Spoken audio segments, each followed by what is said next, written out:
बाबा नीम करोली एक चमत्कारिक बाबा थे। कैंची धाम के आश्रम को प्रमुख स्थान माना जाता है। वे एक सीधे सादे सरल व्यक्ति थे। विश्व भर में उनके लाखों भक्त हैं। उनके भक्त उन्हें हनुमान जी का अवतार मानते हैं।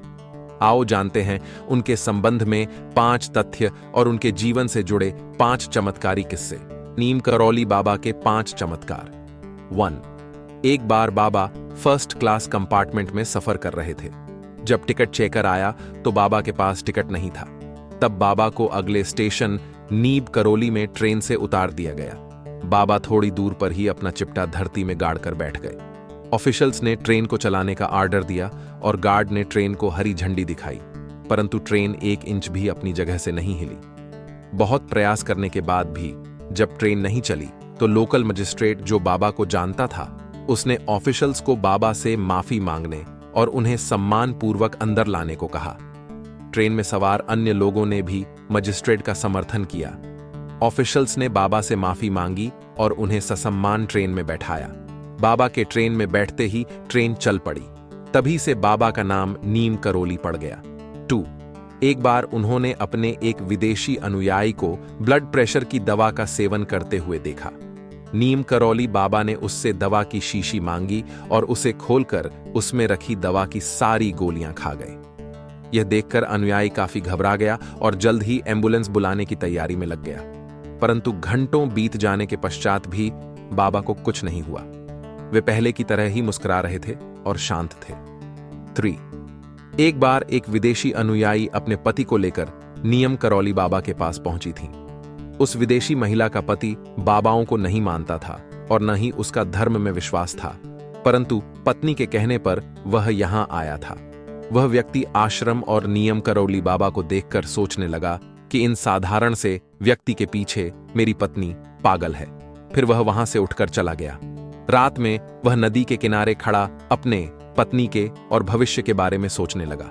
दूसरे दिन सुबह वह पुनः अपने देश जाने से पूर्व औपचारिकतावश पत्नी के कहने पर नीम करौली बाबा के दर्शन करने गया। वहां बाबा ने उसे बुलाकर पूछा कि तुम यहां आकर क्या सोच रहे थे और तुम नदी के किनारे खड़े हुआ क्या सोच रहे थे? क्या तुम यह सब जानता चाहते हो? तब बाबा ने वह सब बता दिया जो वह सोच रहा था। यह सुनकर उसे बाबा पर विश्वास हो गया। 4। रिचर्ड एल्पर्ट रामदास ने 1969 में नीम करौली बाबा के चमत्कारों पर मिरेकल ऑन एफ लव नामक एक किताब लिखी। इसी में बुलेट प्रूफ कंबल नाम से एक घटना का जिक्र है।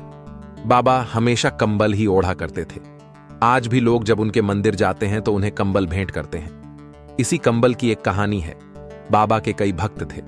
उनमें से ही एक बुजुर्ग दंपत्ति थे जो फतेहगढ़ में रहते थे। यह घटना 1943 की है। एक दिन अचानक बाबा उनके घर पहुंच गए और कहने लगे वे रात में यहीं रुकेंगे। दोनों दंपत्ति को अपार खुशी तो हुई, लेकिन उन्हें इस बात का दुख भी था कि घर में महाराज की सेवा करने के लिए कुछ भी नहीं था। हालांकि जो भी था उन्होंने बाबा के समक्ष प्रस्तुत कर दिया। बाबा वह खाकर एक चारपाई पर लेट गए और कंबल ओढ़कर सो गए। दोनों बुजुर्ग दंपत्ति भी सो गए, लेकिन क्या नींद आती? महाराज जी कंबल ओढ़कर रात भर कराहते रहे। ऐसे में उन्हें कैसे नींद आती? वे वहीं बैठे रहे उनकी चारपाई के पास। पता नहीं महाराज को क्या हो गया, जैसे कोई उन्हें मार रहा है। जैसे तैसे कराहते कराहते सुबह हुई। सुबह बाबा उठे और चादर को लपेटकर बुजुर्ग दंपत्ति को देते हुए कहा, इसे गंगा में प्रवाहित कर देना, इसे खोलकर देखना नहीं, अन्यथा फंस जाओगे। दोनों दंपत्ति ने बाबा की आज्ञा का पालन किया। जाते हुए बाबा ने कहा कि चिंता मत करना, महीने भर में आपका बेटा लौट आएगा। जब वे चादर लेकर नदी की ओर जा रहे थे तो उन्होंने महसूस किया कि इसमें लोहे का सामान रखा हुआ है, लेकिन बाबा ने तो खाली चादर ही हमारे सामने लपेटकर हमें दे दी थी। खैर, हमें क्या, हमें तो बाबा की आज्ञा का पालन करना है। उन्होंने वह चादर वैसी की वैसी ही नदी में प्रवाहित कर दी। लगभग 1 माह के बाद बुजुर्ग दंपत्ति का इकलौता पुत्र बर्मा फ्रंट से लौट आया। वह ब्रिटिश फौज में सैनिक था और दूसरे विश्व युद्ध के वक्त बर्मा फ्रंट पर तैनात था।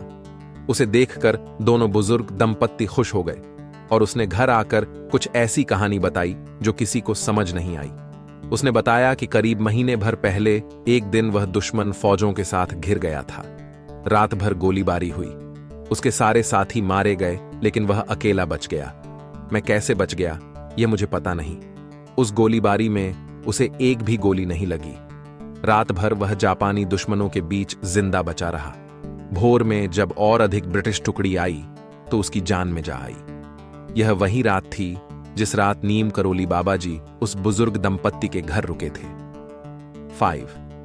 जूलिया रॉबर्ट ने बाबा को कभी नहीं देखा था, परंतु उनके सपने में बाबा अक्सर आ जाते थे। एक दिन उन्होंने उनका चित्र कहीं पर देखा और वे तभी से उनकी भक्त बन गई थी। जूलिया रॉबर्ट ने उनके चित्र देखकर और अमेरिका में निवास कर रहे उनके अनुयायियों से उनके किस्से सुनकर हिंदू धर्म को अंगीकार कर लिया। नीम करौली बाबा के 5 तथ्य। 1. नीम करौली बाबा का वास्तविक नाम लक्ष्मी नारायण शर्मा था। उत्तर प्रदेश के अकबरपुर गांव में उनका जन्म 1900 के आसपास हुआ था। उनके पिता का नाम दुर्गा प्रसाद शर्मा था।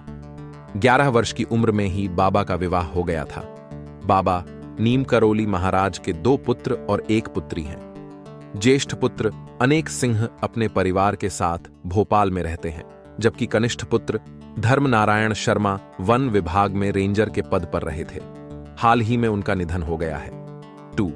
17 वर्ष की उम्र में ही उन्हें ज्ञान की प्राप्ति हो गई थी। 1968 में बाबा ने अपने घर को त्याग दिया और पूरे उत्तर भारत में साधुओं की भांति विचरण करने लगे थे।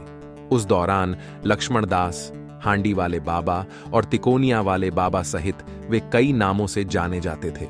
गुजरात के ववानिया मोरबी में तपस्या की तो वहां उन्हें तलैया बाबा के नाम से पुकारते लगे थे। 3.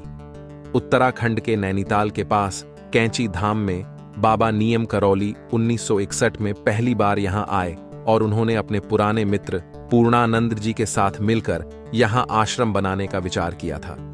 बाबा नीम करौली ने इस आश्रम की स्थापना 1964 में की थी। आश्रम पहाड़ी इलाके में देवदार के पेड़ों के बीच स्थित है। नीम करौली बाबा का समाधि स्थल नैनीताल के पास पंतनगर में है। यह एक ऐसी जगह है जहां कोई भी मुराद लेकर जाए तो वह खाली हाथ नहीं लौटता। यहां बाबा का समाधि स्थल भी है। यहां बाबा नीम करौली की भी एक भव्य मूर्ति स्थापित की गई है। यहां हनुमान जी की मूर्ति भी है। 4. नीम करौली बाबा के भक्तों में एप्पल के मालिक स्टीव जॉब्स, फेसबुक के मालिक मार्क जुकरबर्ग और हॉलीवुड एक्ट्रेस जूलिया रॉबर्ट्स का नाम लिया जाता है। कहा जाता है कि इस धाम की यात्रा करके उनका जीवन बदल गया। बताया जाता है कि बाबा के आश्रम में सबसे ज्यादा अमेरिकी ही आते हैं। नीम करौली बाबा की मृत्यु के पश्चात 1974 में स्टीव जॉब्स भी आत्मज्ञान के लिए उनके आश्रम में आए थे और इसके पश्चात ही उन्होंने आज के दौर की मशहूर कंपनी एप्पल की स्थापना की थी। मार्क जुकरबर्ग जब उनके आश्रम में आए थे तब फेसबुक का प्रारंभिक दौर चल रहा था और यहां पर उनके मन में कुछ नए विचार उपजे, जिससे फेसबुक आज की अपनी स्थिति प्राप्त कर पाया है। 5.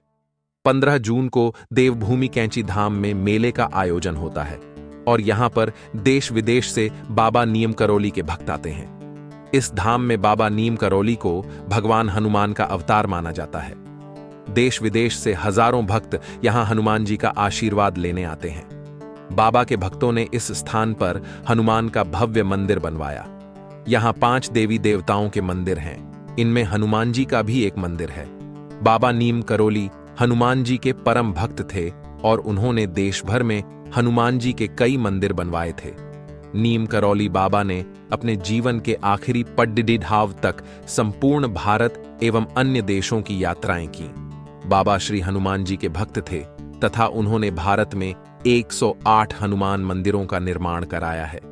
उनके नाम से अमेरिका तथा मैक्सिको में भी हनुमान मंदिर स्थापित किए गए हैं।